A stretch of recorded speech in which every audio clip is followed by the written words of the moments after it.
Welcome to Droplets of Time, using timelines to enhance your research skills. My name is Shelley Murphy, and I'll be your presenter today. The content of this video, as well as the thoughts, views, and opinions expressed herein, belong solely to the creator and do not necessarily reflect the views of FamilySearch International and RootsTech. So this session overview basically is looking at getting started, providing support and validation to those that do use timelines, hopefully motivate those who don't use a timeline to use them, and a brief overview of the benefits of using a timeline, and then we're going to stomp through a timeline, one droplet at a time. So what are you looking for? Everybody's familiar with who, what, where, how, why, when, and questions. Has someone already in your family researched your ancestor that you're focusing on? Do you have the time? Have you considered the cost in doing this type of research? And have you set a goal for your research? If you haven't, make sure you set goals that are clear, precise, and short. Don't make them long. So, also, are you organized? Try to develop a system for filing, saving, and retrieving. Get a good guide of books to go or some resource from online that can guide you through your research over time. Begin with what you know. Ask questions about what you don't know. Figure out who or what might know what you're missing. Stay in the box, don't get out of the box, and know that you're going to have challenges and stick to the basics. There's no magic in genealogical research.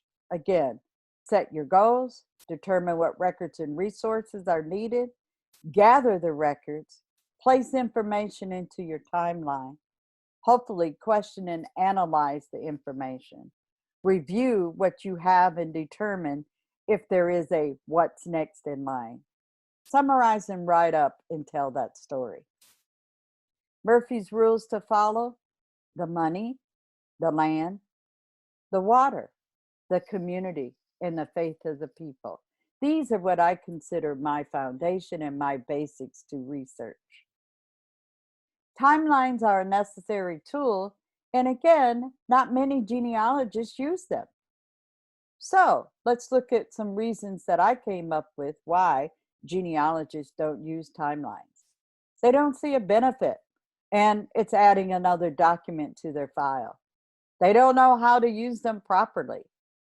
They consider it too much work and don't want to waste that time. And it's also too simple. They already know this information. It keeps things organized, so that's one of the benefits.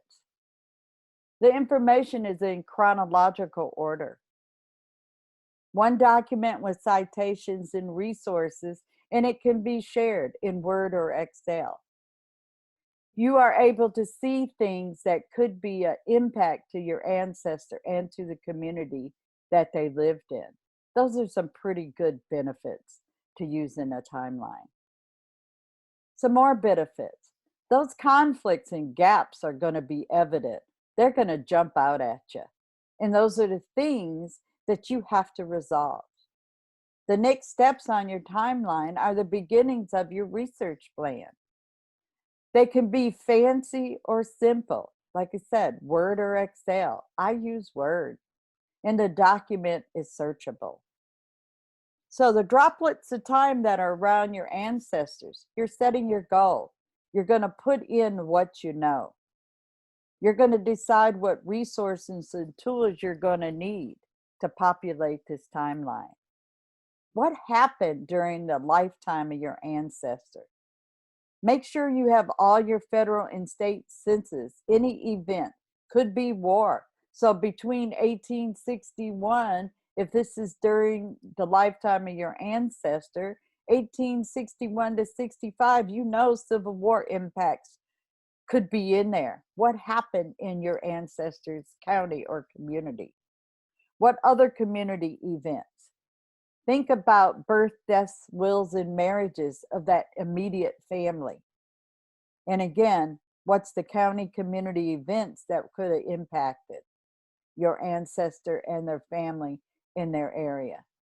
So you have gaps and next steps. And I'll show you a blank timeline.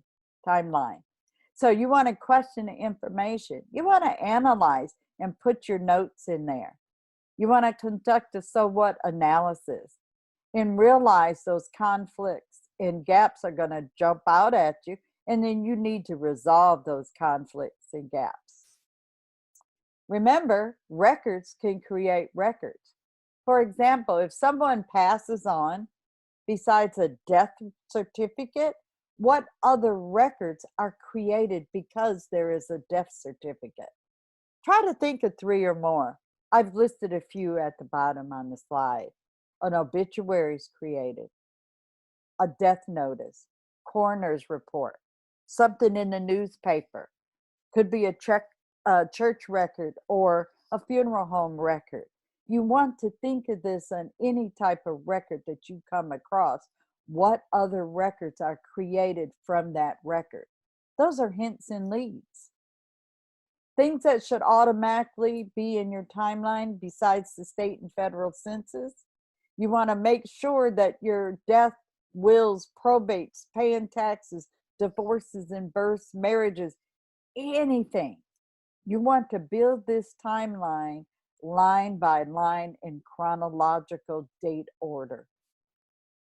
So, looking at the events and resources, what happened at a time? I'm reviewing again.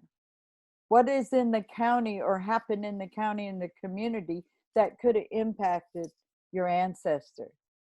And one of the counties that I researched is Jefferson County, Virginia, becomes West Virginia. That county changed hands during the Civil War 8 times. Does it matter, or could it have some implication to where or what records could have been filed during that time? You want to make sure that you're zoning in on the location, the area. Whatever is showing up on the record for a location, that's what you want in your timeline. Under the notes and columns, what are your thoughts on this event? If something's not right, you got to say so and try to resolve it. Say somebody is 20 years old in one census and 10 years later they're 40. What happened? Resolve it. Maybe it's just error. Maybe it's not error. And of course, if there's any oral history, the best you can, log it chronologically. Here's a sample timeline. I created it. You are welcome to use it. It's in Word. It's a table. I want to specifically say who I am focusing on and what location, if there's a spouse, and where their date of birth and location is. I developed a code so simple, add to it, reduce it, or maybe you don't even want to use the abbreviations. Set your goal. And again, be specific and be clear. And what's your hypothesis about this? Don't just say, I want to know everything about the Murphy family. No, be more specific and clear. I want to locate the great grandparents of my father, period. Don't stretch it out. Step by step is always a good rule. So look at the headings of the columns: date, name, age, event, location, resource and citation. Make that a live link. Informant and witnesses, notes and questions. Tell yourself that you completed it. And then what are your next steps? And again, your notes or questions are the beginnings of your research plan. And if you've done something, you want to tell yourself you did it so you're not repeating it. And then what's your next step? One of the other things is, however the name is spelled on a document, that's the way you want it on your timeline. You can add columns, you can add rows. So here's a sample, and I have different versions of this because as I did ancestors, maybe I was looking for different information because I don't have the witnesses or the informant on here. but I think it's critical to use the one with that column. So you can look at the sample. I've got date, I got a person's name, this is the birth, the location, where did I get the info? I got an email and AOL. I'm talking to myself now. But remember, the research that we do is really not for us, it's for other family members. Somebody should be able to pick up our timeline and be able to follow what we have done, what we question, what we're missing. And look under the column of notes and questions. I'm telling myself what to do. And I'm also questioning, not born in Philadelphia. Mother should be so and so. So I need to resolve any of those questions. Again, did I complete any of these actions and tell myself I did and when I did it? And so you can look in the second row, you can see I put the census in, but put a live census hyperlink in. I noted in that next notes and columns under 1840 is how many people were in the house and then what I need to do and question next. So next steps, think about any gaps and things like that. You want to question the information, analyze your documents, conduct your so what, question the information that's on the document. Can I guarantee that everything you see on a document is accurate? Absolutely not. Think about the census. We know that's one of the most inaccurate documents that we have in a record set. We don't know who gave the information. Plus, we don't know if it's accurate.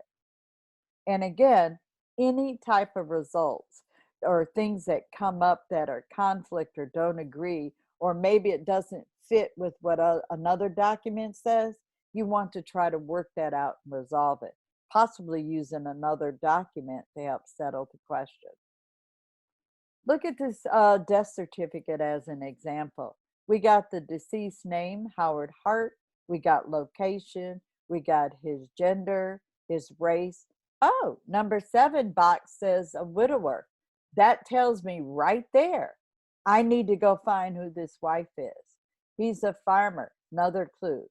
There's a mother and a father listed here, and it's telling me they're both deceased. That's telling me to go get a death certificate also. And look at box 14, where it says the mother's maiden name. Okay, her maiden name must be Roper. That means I need to go find information. This is how you're conducting that so what. So also notice the informant. It's telling me it's his daughter, but her name is not Hart. It's telling me she's married to a Lewis, Mrs. Martha E. Lewis. Again, it's telling you where to go when you question the information or say, so what? I've got a Mrs. Martha E. Lewis, and that's Howard Hart's daughter. It's telling you she's married. That means go get the marriage record and you'll be able to follow her information, which is also contributing to the whole research collective of your ancestor. Tell yourself you completed and resolved it, that last column. That helps you not repeat things so much. So make sure that you note it. Put the date in there. Don't put a check mark. Put the date in there so you know. And maybe you save something that you can go back to. Here's another sample timeline, and it's on Howard Hart. I'm looking specifically for his paternal and maternal grandparents. So these first 2 rows, I focus just on who the grandparents are and the information and my questions. And again, what I completed, just to note as an example to show you. A question for you to think about. If you do a timeline, think about it. What will you have while you're working on it? And what can or will you do with the timeline? My Lawson Goins timeline, who's my 3rd great grandfather, is 31 pages. Instead of carrying my laptop when I was on a research trip, I just carried that timeline because everything in chronological order was in that document because I couldn't take my laptop in to the archives. and I couldn't take my cell phone to be able to tap into my genealogy tree or anything for additional information. But I was able to take a piece of paper in. So see the benefit of that. Let's recap on what I've shared with you today. Timelines are a valuable tool. There's no magic in genealogy. Know the basics. Get you a good guide or a book. There's several out there. Join local groups, tune into the webinars, and attend conferences and institute. We're in a special time, even though it's very hard right now. We have opportunity to access more than we've ever had before online. I would take advantage of that. Ask questions to those who have done research before, especially in your family. Analyze, question, and ask more questions to keep yourself going. Again, it's work. It's a lot of work. The timelines are not the same as the timeline that you see in the life story on your ancestry file because that's got national things. You want to make sure you have local information that actually impacted at the local level to your ancestor in their county or community. Try using a timeline, and I thank you and best of luck.